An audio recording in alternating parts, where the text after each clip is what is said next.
তো আপনারা হচ্ছে এভাবে পাটাতে হালকা হালকা করে এভাবে মিহি করে নেবেন, তাহলে টেক্সচারটা ভালো আসবে হালুয়ার।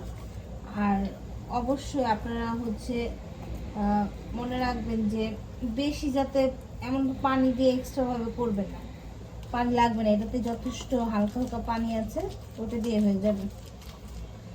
আজকে হচ্ছে গিয়ে আপনার সহরাতের দিন, একটু হালুয়া আমরা খাই প্রত্যেক বছরের মতোই, আজকে একটু করা হচ্ছে। এছাড়াও আমরা হালুয়া খাই 1 মাস 2 মাস পর পরই বানানো হয় ঘরে, কারো না কারো হালুয়ার খাওয়ার ক্রেভিংস ওঠে, তখনই বানানো হয়।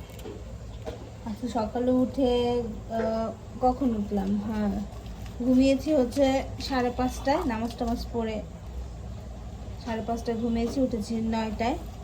ওঠার পর এক গাদা কাপড় ছিল আমার ঘরের হচ্ছে সোফায়, প্রায় 2 দিন ধরে হচ্ছে কাপড় ভাঁজ করা হয় না, তো সে কাপড় ভাঁজ করে সবার আলনাতে ঘরে পৌঁছায় দিলাম।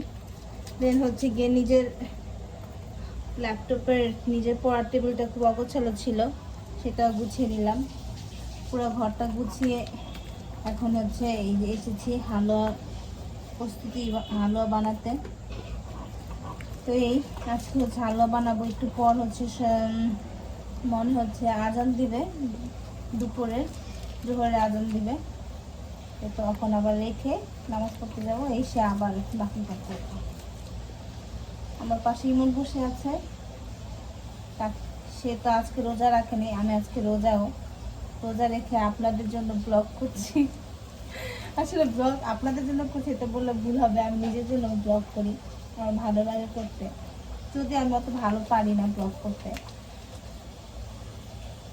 সবসময় ভাবি অনেক ভিডিও করিও যে দিব কিন্তু দেওয়াই হয় না, নানান কাজে ব্যস্ততার কারণে, ভার্সিটি, কোচিং, পড়া সব মিলে হয়ে ওঠে না।